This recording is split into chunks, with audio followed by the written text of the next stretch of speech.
everybody, and welcome to the second episode of my YouTube channel. Welcome back to those of you who have come back for more. I really appreciate it. Welcome to you, those of you that are new viewers.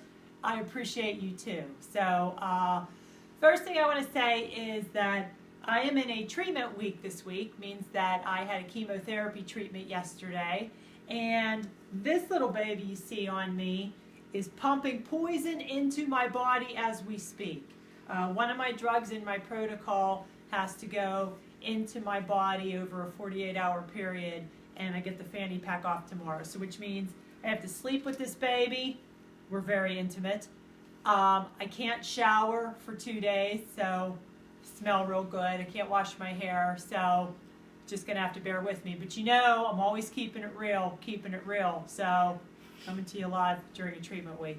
All right, so let me just tell you what we're going to talk about today. The lesson of today is, since I'm in a treatment week, I thought the lesson would be demystifying chemotherapy. So when you hear somebody's undergoing chemotherapy, what does that mean? You know, kind of, what do you say to them? What do you do, especially during a treatment week? How do you react? So I'm just going to give you a couple of things that you can use when your friend is in a treatment week. And I can't speak for everybody. Again, I'm just going to speak from personal experience. What I say may not apply to others, but I'm just going to tell you about me. So before we get to that, I did get a few questions from the last video, so I just want to address a couple of them, just two of them. Number one is, are you a real person? I'm going to check. I'm still here. I told you I was going to be in that 10% that beats stage 4 colorectal cancer. So I'm here. I'm real. Oh, yeah. This fanny pack is real. I have some naysayers over here saying I'm not real. Griffin, am I real? Boo! Yeah, you are. I'm real. Unfortunately for my son, right? But anyhow, I think this came from that Survivor episode where the guy faked his grandmother's death for sympathy. So I am not faking cancer, by the way, and I'm not doing it for sympathy. I'm telling you I have cancer for laughs. So that's fantastic. Okay. So, all right, so let me get into demystifying chemotherapy. So I can remember, like yesterday, oh, my second question. I forgot my second question that I'm always asked. What's in my cup? Well, I'm going to tell you that what's in my cup is different in a non-treatment week than in a treatment week. And that's the only little goodie that I'm going to give you today. So that's the only thing you're getting. All right. Okay. I still remember my first day of chemo, and I was scared out of my mind to walk back there and undergo chemotherapy. Like, what's going to happen to me? You know, am I going to turn purple, or what's going to happen? And my good doctor, Dr. Vincent Reyes, who I love dearly, he gave me 3 rules of chemotherapy, and these have proven true throughout my entire treatment. Number 1 is infection control, which means that when people come to my house, they really need to wash their hands, remove their shoes, do not be touching me, hugging me. If they should not be in my house, if they have a cold. So sometimes when I get visitors, I do appreciate when people say, I can't come to see you, I have a cold, and things like that. So you really have to be very vigilant about infection control, because even a small thing when you're on chemotherapy can lead to a much bigger thing. So that was rule 1. Rule 2 was, if you were doing something before chemotherapy, keep doing it. He said, so tell me something that you enjoy. And I said, coaching my son's volleyball team. And he said, keep doing it. And I said, well, do I have to wear a mask? Do I have to wear gloves? Should I not go? There's a lot of people. He said, keep doing it, because the key to chemotherapy is normalcy and balance. And I'm going to touch on that in a bit. But keep doing the things that you enjoy. Rule 3 was, if you weren't doing something, don't start it now. In other words, if you weren't working out, if you weren't training for a marathon, don't start now. And that has proven true too. Don't start anything new while you're on chemotherapy, because you don't want to disrupt that balance. So those 3 rules of chemo like I said, have really boded me well throughout my treatment. So with that being said, I had to make a couple notes because I get really kind of, you can hear I'm a little bit hoarse. I get a little like fuzzy, especially during treatment week. So I have a couple notes I'm going to refer to. As I told you, this is really from the hip, is about as much from the, let me move this over, from the hip as it can get. All right, bear with me. I hope you come back. Okay, so let me touch back on the maintain normalcy.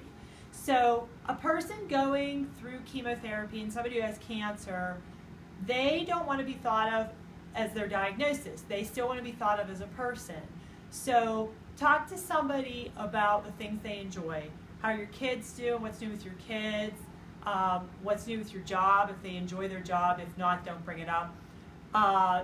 Hobbies, their pets, things that are part of their normal life. You know, just maintain that normalcy and talk to them like a person. Really, like, don't like focus on the cancer. You know, like how, you know, you can ask how are you feeling, which I love when people ask me how I'm feeling, but don't make that like the focus of the conversation. Okay, I was on the American Cancer Society website. I have to tell you that before I did this piece, I looked up, you know, what do you do for a person on chemotherapy? And one of the things they said was ask questions. Now, those of you who know me hate all the questions. Like, I appreciate that people ask me questions, but it is so exhausting when people are like asking you questions all the time. How was your scan? How was this? How was that? The best text card, especially text because we're in the age of texting, the best text that you can send to somebody in active treatment is thinking of you today, hope you're having a good day, a positive day, no need to respond. I'm telling you, those 4 words, no need to respond, are magic because it's very overwhelming to try to get back to everybody. So I try to find links, you know, to groups, and of course I have Facebook to let you know how I'm doing. But if you do text somebody, no need to respond, they'll love you. Trust me, they'll love you. Okay, giving gifts. The thing about gifts, I love gifts, and especially during treatment weeks, because chemo treatment weeks suck. And somebody asked me, does it ever get any better? Like, do you get used to it? You don't. Every time I go, it's like starting all over again. And the thing about chemo is it only gets worse as you go. Like your blood counts drop, your body gets worn down, more fatigue. I mean, I've done what? I've stopped counting, like 28 now. And it's just getting worse because, you know, my body's like getting weaker. So, I mean, so it's this balance of I try to work out, I eat healthy, and I try to build my body up to fight both the cancer and the toxic effects of the chemotherapy. So in terms of giving gifts, know your friend or ask somebody who knows your friend what to get them. So for example, I love flowers. You know, people send me flowers during chemo weeks. And I love them, but unfortunately, smells really affect me very adversely. So somebody sent me flowers, and I had to throw them away because the smells were adversely impacting me so much. And they were beautiful, but I couldn't do the smells in a treatment week. So that was a real bummer. So find out, you know, do they like coffee? Get them a Starbucks gift card. Do they like food like me? You know, I love food. Find out their dietary restrictions. Send food, send a meal card. That is so appreciated. And even, you know, so many people on chemo can't eat or they have altered tastes and things like that. So find out their restrictions, find out what they like, and send it. I had a couple friends, as I mentioned in my last video, my husband's stepmother passed away from colon cancer on Christmas Day. And I had a couple friends just show up with food and put it on my porch. That was the best. That kind of leads me into my next gift giving thing. The best gifts that you can do are the ones that your friend doesn't have to ask for or plan for. Example, we had snow, I looked outside, a couple neighbor kids came and shoveled my driveway. best gift ever. Just show up, shovel your friend's driveway. They're not going to ask you because they're not going to ask for help like me. I'm very bad at asking for help. Don't need any help. They just showed up, they did it, meant the world to me. Cut their grass. Just grass getting high, go cut it. Don't ask. You know it needs done, grass is going to grow. Just do it. You see their trash cans out, put them by the garage door. Tremendous help. And the texts that I get when people say stuff like, you know, I'm taking my son to the movies, we would like to take Griffin, and we're just going to do it. So I don't even have to make a plan. They make the plan and invite me. It's the best. So when your friend doesn't have to think about a gift because you know them and you're kind of intuitive, those are the best gifts ever. So errands. I have a couple friends who text me all the time. I'm at Target. Do you need anything? I'm at Giant Eagle. Do you need anything? Oh my gosh. Those are the best. And maybe like 80% of the time I say, no, I'm fine, thank you. But the 20% that I need paper towels, toilet paper, you know, garbage bags, I tell them. And it's a huge help because, especially in weather like this, I have some side effects, which that's a whole nother conversation, which really make it difficult for me to go out in the cold. So the errand running's amazing. Another thing about chemotherapy treatment weeks are that they're very unpredictable. So a friend can commit to something and like you want to check in on that morning because you can have a bad night like me. I went to bed at midnight and I got up at 3:53 a.m. and I've been up ever since. That's why I look so stunning. Look at see the bags, okay? So I had to cancel out of a commitment today because I couldn't do it. So it's very unpredictable. Don't take it personally. There are mood swings. I go from laughing to crying like that. I can be talking to you. I can get very angry. I can get sad. I can just start laughing. It's very unpredictable. Don't take it's just the effects of all the medications in the system. I'm a victim to them. I can't.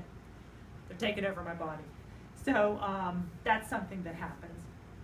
And I'm going to wrap it up by saying I got to go like on a small rant here, and that is that when I hear I have to rant. I'm in a treatment week, right? I can rant. When I hear that somebody is asking about me or somebody knows about my situation, like, oh, that Stacy Hurt girl and she has cancer, did you hear about her? And that person hasn't done anything for me, like hasn't sent me a card, hasn't sent me a text, hasn't made an effort. I mean, Stacy Hurt, Bridgeville, PA, I'm like on whitepages.com, right? Like I'm all over Facebook. Like if you search for me, you're gonna find me. And my address is out there. So, but yet they want to ask and they want to gossip and like, how does she look? How is she doing? But yet they don't attach an action to it. Now, I don't need any, I'm very blessed. I have financial resources. I have a beautiful home. But the thought, you know, of somebody reaching out personally and say, I heard about your situation and I just wanted to reach out to you and tell you my thoughts, prayers, energy, hope is with you. Sure beats, you know, just using me as gossip. I mean, that's it. And that is the worst. I you know, but, so that's something that we can all of us can improve upon. Instead of talking about somebody's situation, reach out and intervene in their situation in a way that maybe I've just mentioned on this video. I hope that that helps. So anyhow, all right. I do have a segment. I got to wrap up. It's my usual shameless plugs. High-tech graphics. I was waiting for, I'm still waiting for a guest. Still have no guest. Nobody's come forward. I thought maybe somebody would upgrade my graphics. No. I think I'm up to like 4 subscribers. I was looking under trending to see if I was there. I'm not. They have like 2 million views and I have like 300. I'm well on my way. So in the meantime, stacyhurt.net. Always there for you, Stacy_Hurt on Twitter. Like and subscribe if you want me to do more. If not, like I said, I'll stop doing them. It's fine with me. And our shameless plug, or I'm sorry, I had our shameless plug, our shout out. I told you treatment week. I need some sleep, right? So shout out. Well, so happy Fat Tuesday to you. Tomorrow starts, if you're Catholic, the season of Lent. I'm giving up cancer for Lent. Think about what you're giving up if you are a Catholic.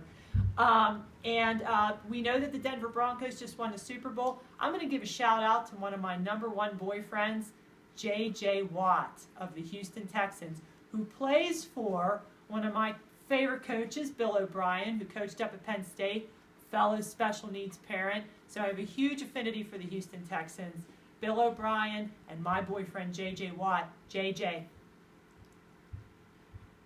send me a card. Hit me on the hip. But anyhow, thanks to everybody. Thanks for putting up with me. You guys are great. Happy Valentine's Day. I'll catch you next week. Take care.